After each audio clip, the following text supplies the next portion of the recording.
A continuación, se procede a la determinación del justiprecio. Como ya he avanzado al inicio, es un elemento fundamental dentro de la expropiación forzosa, porque una vez firme el acto administrativo que declara la necesidad de ocupación, se procede a la determinación del justiprecio. La fijación del justiprecio se tramita como pieza separada, abriéndose un expediente individual a cada uno de los propietarios de bienes expropiables, cuya apertura servirá como fecha de referencia para calcular el importe del justiprecio. Para la determinación del justiprecio se sigue una serie de fases que son las siguientes: una negociación informal entre el expropiado y el beneficiario y un eventual acuerdo entre las partes, la negociación formal entre expropiado y beneficiario mediante intercambio de hojas de aprecio y la fijación unilateral del justiprecio por el jurado provincial de expropiación. Eso sería ya si no se diesen los pasos previos que hemos indicado. En primer lugar, la negociación informal entre expropiado y beneficiario. Aquí, en este momento, este ITER, el expropiado y el beneficiario puede llegar a un acuerdo en un plazo de 15 días. Y si no hay un acuerdo entre las partes, en su defecto, se descendería a la siguiente fase, que ahora desgranaremos. No obstante lo anterior, aunque haya expirado el plazo aludido, aún es posible llegar a un acuerdo, el cual únicamente se referirá ya a la fijación del importe del justiprecio. Por tanto, el importe acordado libremente englobará también el premio de afección, que luego explicaremos en qué consiste, desde el 5%, y dicho importe no vinculará al jurado provincial de expropiación respecto al justiprecio de otros bienes. En cuanto a la segunda fase, la negociación formal entre expropiado y beneficiario, mediante el intercambio de hojas de aprecio, en esta fase, el expropiado y el beneficiario intercambian un documento denominado hoja de aprecio. ¿Qué es la hoja de aprecio? Bueno, ya os adelanto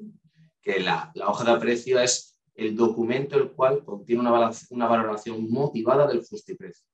pudiendo estar también avalada por un perito,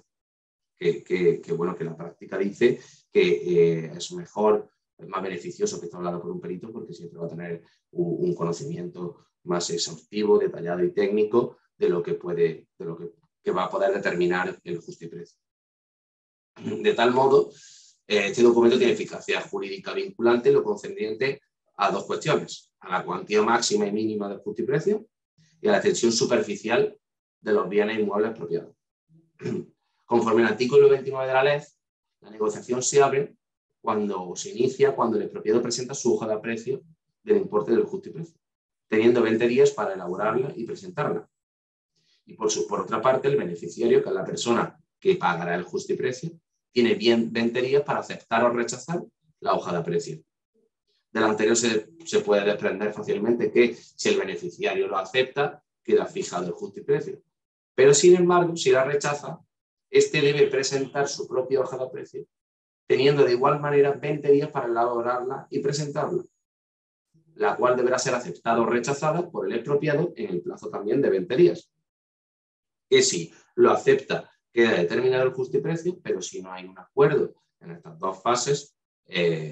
pues, ¿qué es lo que ocurre? Pues que se procederá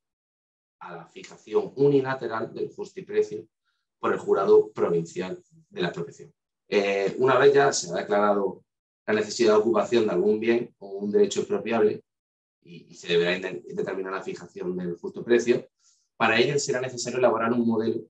de la hoja de aprecio en la expropiación. Por tanto, la hoja de aprecio es el documento que deben presentar los propietarios afectados por un procedimiento de expropiación para aportar los elementos de juicio que contribuyan a determinar el justo precio del valor del bien objeto de expropiación. Tenéis que tener en cuenta que cuanto mejor, más detallada y la relación sea más concreta de los bienes, mejor va a estar determinado el justo precio. Por eso es tan importante que este trámite se haga muy bien acorde a la ley. El artículo 16 de la ley 16 de diciembre de 1954 de expropiación forzosa, el artículo 29, indica que en cada uno de los expedientes es informado la administración requerirá a los propietarios para que en el plazo de 20 días, acotar desde el día siguiente a la notificación, presente la hoja de aprecio, en la que concrete el valor en el que estime el objeto que se expropia, pudiendo decir cuántas alegaciones tienen pertinentes. Yo os iba a incluir un modelo de hoja de aprecio, pero si no, como ha dicho Javier, lo podéis canalizar a través de su correo, me podéis pedir un modelo que tengo precisamente aquí, en el que, bueno, pues en base al artículo 29, se presentan las alegaciones con respecto a la hoja de aprecio, y bueno, donde se puede primero localizar el bien, luego hay que hacer una descripción detallada de la finca, la valoración del bien y por último la valoración total, ¿no? Tiene que ser algo muy, muy escueto pero detallado, donde se integren todos estos elementos. Otras partidas que se pueden incluir en la hoja de aprecio,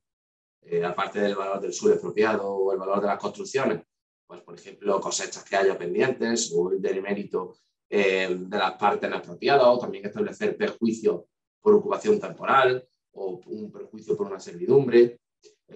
o por ejemplo el precio de afección también sería interesante incluirlo en la hoja de aprecio, y el precio del terreno afectado por la expropiación. Otras cuestiones, otras partidas que se pueden incluir dentro de la hoja de aprecio y que también pueden ser muy, muy interesantes es, por ejemplo, si el terreno es de regadío de secano, que no va a tener el mismo valor de un tipo de terreno que de otro, o si existen cultivos en ese momento, o los cultivos de los últimos años. También podría incluirse los ingresos, los gastos y los beneficios de la explotación agrícola, incluyendo subvenciones que tenga estables. En consecuencia ya, y conforme hemos comentado, la reclamación de determinado justiprecio por el suelo expropiado requiere incluir en la hoja de aprecio una motivación detallada de los diversos aspectos que influyen en dicho valor.